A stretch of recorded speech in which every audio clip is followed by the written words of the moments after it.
कोजेरी kitchen गार्डनमध्ये आपलं स्वागत आहे आणि आज आपल्याला अगदी साध्या पद्धतीमध्ये पारंपरिक रेसिपी करायची आहे जी आपली पूर्वजांपासून घरात जर काही भाजीला जर नसेल तर ती पटकन आपल्याला करता येते आणि सगळ्यांच्याच घरामध्ये ही वस्तू असते म्हणजे डाळ जी असते कोणत्याही डाळीचा हा पदार्थ केला तरी चालतो. तर आपण इथे हरभऱ्याच्या डाळीचा डाळकांदा करणार आहोत. तर आता चूल पेटून घेऊया आपण.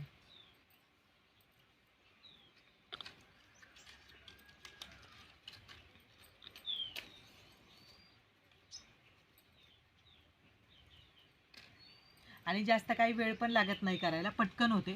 आपण इथे हरभऱ्याच्या डाळीचा डाळकांदा करणार आहोत. आता तवा ठेवून घेऊया आपण.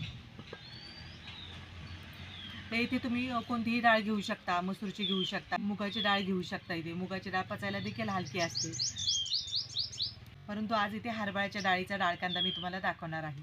तर इथे आपण हरभऱ्याची डाळ 1-2 तास झाली भिजत ठेवली होती आणि पाहू शकता चांगली भिजली गेली आहे. तर अशीच भिजत ठेवायची म्हणजे पटकन शिजली देखील जाते, कारण हरभऱ्याची डाळ ही जड असते थोडीशी आणि भिजायला देखील मग वेळ लागतो तिला. तर इथे आपण बारीक कट केलेला कांदा घेतलेला आहे. हरभऱ्याच्या डाळीचा डाळकांदा करायला कांदा भरपूर घ्यायचा. आपण तेल टाकून घेऊया आणि जास्त काही वस्तू पण लागत नाही बरं का या भाजीसाठी. अगदी साध्या पद्धतीमध्ये होते घरातल्या साहित्यामध्ये. तेल चांगलं गरम झालेलं आहे. मोहरी टाकून घेऊया. मोहरी चांगली तडतडली आहे. जिरे टाकून घेऊया. जिरे चांगले फुलून द्यायचे. आता जिरे चांगले फुलले आहेत. आता लसूण आपण घेऊया. ठेचलेला लसूण घेतलेला आहे. म्हणजे लसणाला ठेचून घेतला की मग स्वाद चांगला येतो. तर लसूण पण चांगला आपला तळला गेला आहे. आता यामध्ये आपण कांदा टाकून घेऊया.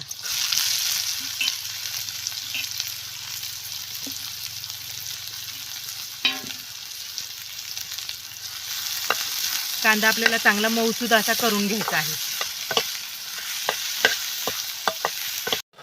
कांदा आपला चांगला गुलाबी रंग येईपर्यंत आपला परतला आहे. आता यामध्ये आपण मसाला वापरूया. आता आपण थोडीशी हळद. तर इथे लालच तिखट वापरायचं, कारण की लाल तिखटामध्येच डाळकांदा हा खूप छान होतो. आणि थोडंसं जास्तीचं तिखट वापरायचं. थोडासा हिंग.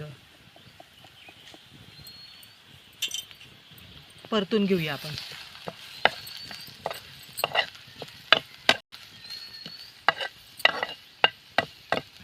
तुम्ही नक्कीच अशा प्रकारे डाळकांदा करून पहा. खूप चवीला छान होतो आणि भाकरीबरोबर अप्रतिम लागतो किंवा डाळ भाताबरोबर तोंडी लावायला खूप छान लागतो खायला आणि झटपट होतो. ते पहा आपला चांगला कांदा आणि मसाले चांगले परतले गेले आहेत. आता यामध्ये आपण भिजवलेली डाळ टाकूया.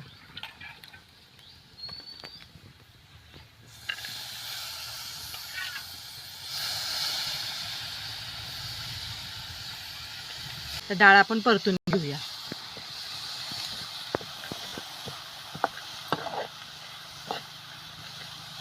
आणि ही भाजी जास्त असे रसादार करायची नाही, म्हणजे नाही का रसा करतो ना आपण भाजीला, त्या पद्धतीमध्ये करायची नाही. अशी थोडीशी लपतपीतच करायची.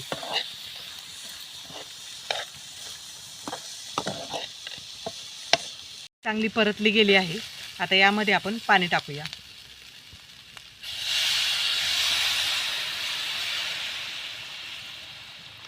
डाळ आपण भिजवलेलीच आहे, त्याच्यामुळे जेमतेमच पाणी टाकायचं. तर आपण थोडंसं पाणी टाकूया अजून आणि चवीनुसार आपण मीठ टाकून घेऊया.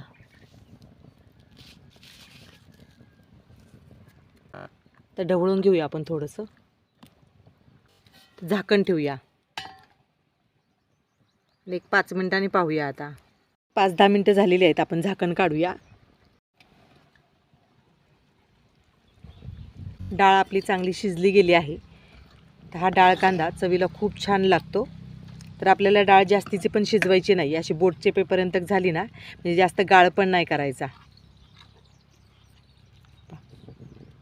अजून थोडीशी कसर आहे, म्हणजे जेवढं पाणी आहे ना ते आटलं जाईल ना, म्हणजे चांगली शिजली जाईल. आता आपण थोडंसं मिक्स करून घेऊया आणि पुन्हा एकदा झाकण ठेवूया.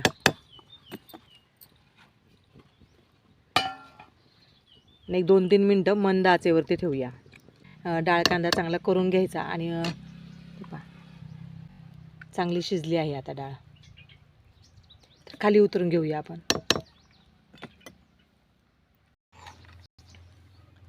तर आपला डाळ कांदा इथे तयार झालेला आहे. आता वरून आपण थोडीशी लसणाची पात टाकूया.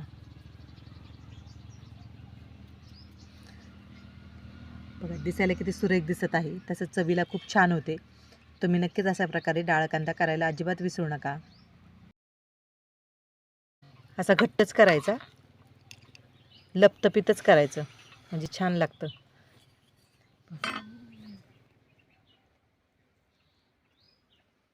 आणि बरोबर बाजरीची भाकर आणि थोडीशी लसणाची पात घ्यायची खायला.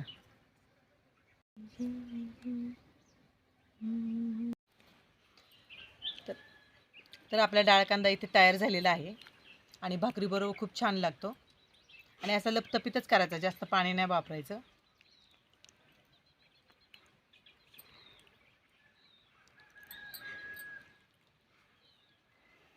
खूप छान झालेला आहे. तुम्ही नक्कीच करून पहा असा डाळ कांदा. आज केलेला डाळ कांदा जर तुम्हाला आवडला असेल तर जास्तीत जास्त हा व्हिडिओ शेअर करा, लाईक करा आणि सबस्क्राईब करायला विसरू नका. आणि नक्कीच असा डाळ कांदा एकदा तरी करून पहा, खूप छान होतं चवीला.